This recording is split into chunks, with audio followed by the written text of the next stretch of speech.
Over $8 million in tax dollars funneled to China. Will the U.S. keep funding Chinese research? Dr. Fauci responds. Beijing bans Tesla drivers from entering a certain area. Some suspect the communist regime fears the American carmaker can access its data.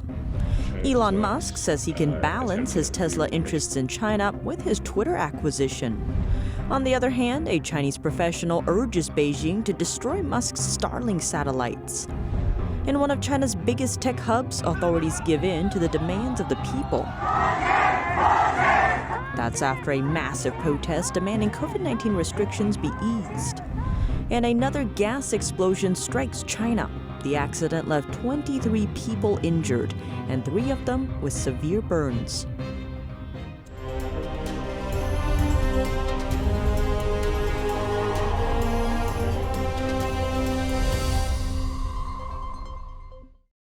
Welcome to China in Focus. I'm Tiffany Meyer. Will America's premier medical research agency keep sending tax dollars to China for research? A lawmaker asked Dr. Anthony Fauci about it. Here's how he responded.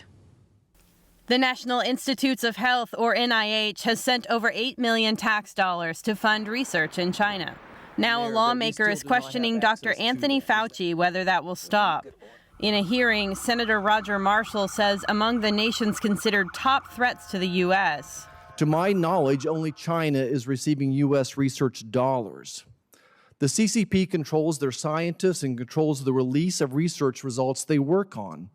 However, NIH grants policies requires that grantees to maintain supporting research records, which they cannot do when those records are under control of the Chinese Communist Party.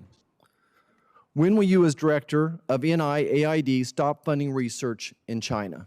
Dr. Fauci is the head of the National Institute of Allergy and Infectious Diseases, one of the largest institutes of the NIH. He's also the chief medical advisor to President Biden. Here's his response to the question. We have, at the NIH and in other agencies in the federal government, had very productive, peer-reviewed, highly regarded research projects with our Chinese colleagues that have led to some major advances in biomedical research. So I don't think I'd be able to tell you that we are going to stop funding Chinese. He says the agency needs to have proper peer review when they do fund China, adding, I might point out that grants that go to foreign countries, including China, have State Department clearance. So anytime that we do fund anything in China or any other country, it has to go through a clearance with the State Department. Senator Marshall then questioned if the public has enough access to studies from a controversial nonprofit called the EcoHealth Alliance. But you would not deny that the research done through EcoHealth, that the records, the studies from there, that we still do not have access to them. Is that correct? Before we hear Fauci's response, here's some background. EcoHealth Alliance found itself at the center of controversy recently, which raised questions about the NIH's oversight over risky bioresearch. Here's what happened. EcoHealth Alliance received grant dollars from the NIH. It used the money to do research with a lab in Wuhan called the Wuhan Institute of Virology. The two experimented on how to make a virus spread more easily among humans. And the Wuhan lab later ended up in a massive debate on whether it had leaked the virus that caused the COVID-19 pandemic. As a result, the NIH was dragged into the controversy as it raised questions about whether it maintains enough oversight over studies that could be risky. Here's how Fauci responded to the question. Senator Marshall, we have access to an extraordinary amount of information that has gone there. There is a question that people raise with things gone on there that we didn't have access to. But if you look at the grant, the $120,000 to $130,000 a year grant that was given from EcoHealth as a subaward in China to ask a very relevant, high priority question, we have received from them published literature with data that shows that they have done what they were given the grant for. Now, obviously, none of us know everything that's going on in China, but if the question at hand is the rather small grant, peer-reviewed, high-priority grant that was given from ECO to China in a subaward, We have a lot of good information that's in the public. EcoHealth Alliance obtained over $3 million from the NIH from 2014 to 2019, and a fifth of that went to the Wuhan lab. That's according to reports from news outlet The Intercept. China says it's concerned about electric car maker Tesla getting access to its data. And Tesla drivers in China may soon have to be careful where they go. From July 1st, the cars will be prohibited from entering the coastal district of Beijing, where a sensitive leaders meeting is due to take place soon. That's according to a local traffic police official. He didn't give a reason for the ban, but said it concerned national affairs. China appears to view the U.S.-based company's cars with some suspicion. Last year, Tesla cars were reportedly banned from entering military complexes out of concern their cameras could be used for spying. In recent weeks, the vehicles were also reportedly restricted in one city while Chinese regime leader Xi Jinping was visiting. Tesla cars feature an array of cameras to help with parking and other tasks. Company founder Elon Musk has always denied that they could be used to spy in China or anywhere else. Tesla has said that all data generated by the cars in China will be stored in the country. There's even more happening for billionaire businessman Elon Musk. Questions have come up about how he plans to balance Tesla's China interests with his new Twitter acquisition. What's more, some say free speech on social media could be a concern. Here's what Musk had to say in a recent interview. Tesla's CEO Elon Musk says he has no problem balancing China, Tesla, and Twitter. He made the comment in a virtual interview during the Qatar Economic Forum in Doha on Tuesday. Musk told Bloomberg that he doesn't see issue balancing Tesla interest in Shanghai with his Twitter acquisition, saying, China does not attempt to interfere with the free speech of the press in the U.S. As far as I know. I don't think this is going to be an issue. Musk also praised Chinese car companies, saying they're extremely competitive, hardworking, and smart. A statement from Hong Kong-based media, the South China Morning Post, is raising concerns. The outlet reported in late May that China, quote, needs to be able to disable or destroy SpaceX's Starlink satellites if they threaten national security. That statement came from a peer-reviewed article in a Chinese journal called Modern Military Technology, published in April by author Ren Yunzhen. Zhen is affiliated with the Beijing Institute of Tracking and Telecommunications. Starlink is a constellation of satellites that provide internet service across the globe. It's operated by Elon Musk's SpaceX and now serves over 400,000 users worldwide. But the service's growing reach has become a source of concern for the Chinese Communist Party. That's because Starlink offers people inside China a way to avoid Beijing's internet censorship. Beijing has been working to dominate the computer server hardware market for decades, and more recently monopolize 5G network equipment operations around the world.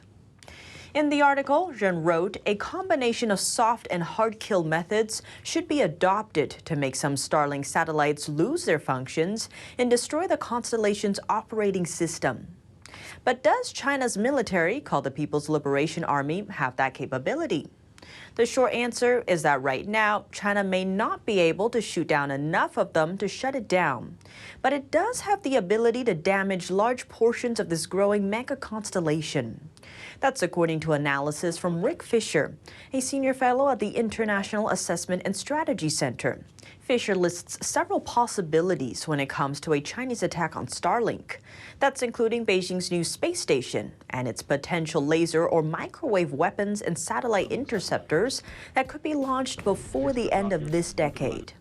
Though Fisher added that even with those, Musk's SpaceX alone has the means to make the task a difficult one. COVID-19 restrictions eased Monday in one of China's biggest electronics hubs, Kunshan City. That's after protests over the weekend demanding the local government resume public transit operations. With buses and subways largely at a standstill, many residents couldn't get to their jobs in the nearby city of Shanghai.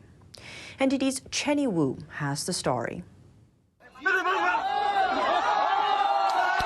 A protest broke out Saturday in the city of Kunshan, residents demanding the resumption of commuting between the city and Shanghai. That's after the public transit system was shut down for 3 months under China's strict zero-COVID policy. Kunshan borders Shanghai, and many people work in one city and live in the other. A lot of people have homes they can't go back to and jobs they can't get to.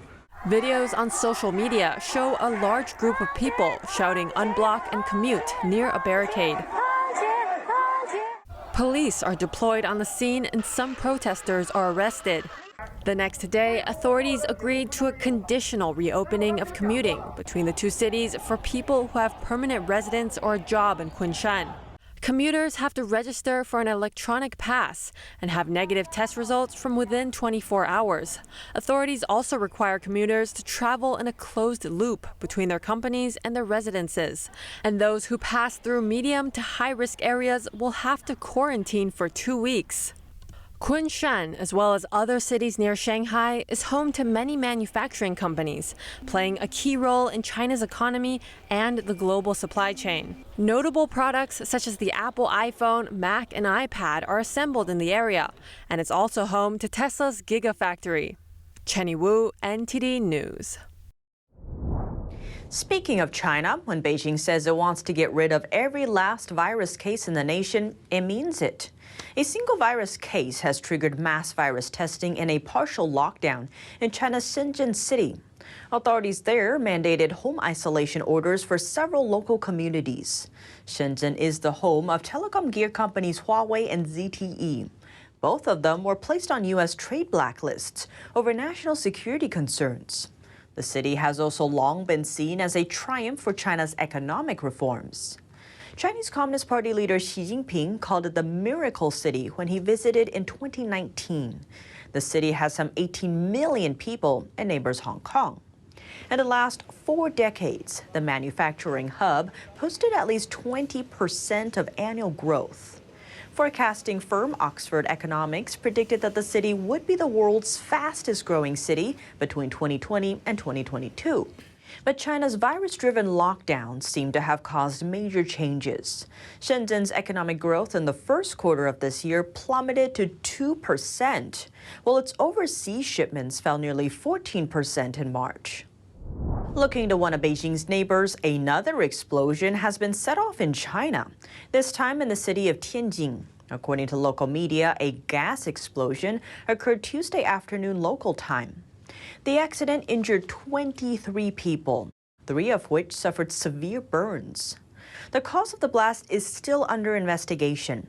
The incident comes just days after a series of 3 blasts at a petrochemical plant in Shanghai over the weekend.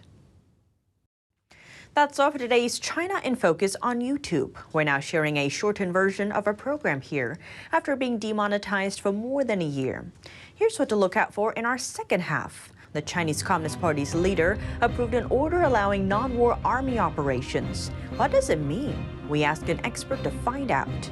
And the U.S. has been fighting Communist China's tech theft for years and working with allies to combat Beijing's influence. But what else can Washington do to further protect Americans against Communist China? A retired senior intelligence officer breaks it down. The full episode is available on our partner platform, Epoch TV. To sign up, click the link down below. Thanks for watching China in Focus. I'm Tiffany Meyer, and see you tomorrow. The 2022 NTD 8th International Chinese Vocal Competition will be held from September 29th to October 2nd at the Merkin Hall of Kaufman Music Center in New York City.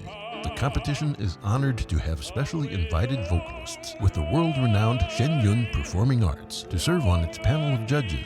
The gold award is $10,000.